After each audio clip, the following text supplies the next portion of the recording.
Imaginez, une guerre sanglante, avec des milliers de morts, déclenchée pour un simple seau en bois. Absurde. Et pourtant, c'est arrivé en Italie, au XIVe siècle. Voici l'histoire incroyable de la guerre du seau. Nous sommes en 1325. Deux grandes cités italiennes s'affrontent depuis des siècles.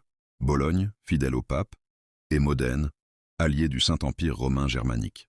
Les tensions sont déjà fortes, rivalité politique, querelles territoriales, haine ancestrale.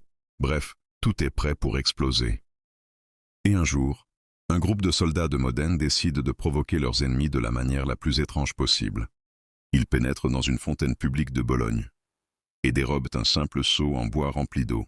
Un geste banal en apparence. Mais pour Bologne, c'est une humiliation insupportable.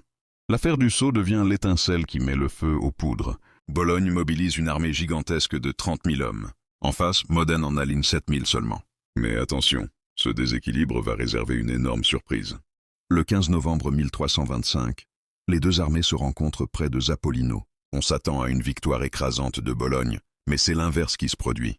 Les soldats de Modène, mieux organisés et plus stratégiques, infligent une défaite humiliante à leurs rivaux.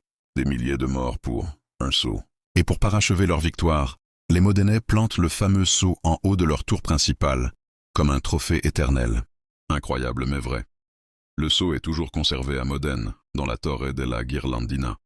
Il est devenu un symbole de fierté et de l'absurdité des guerres humaines. Des milliers de morts, des familles détruites, des siècles de rancune, pour un objet qu'on utilise aujourd'hui pour transporter de l'eau ou du sable.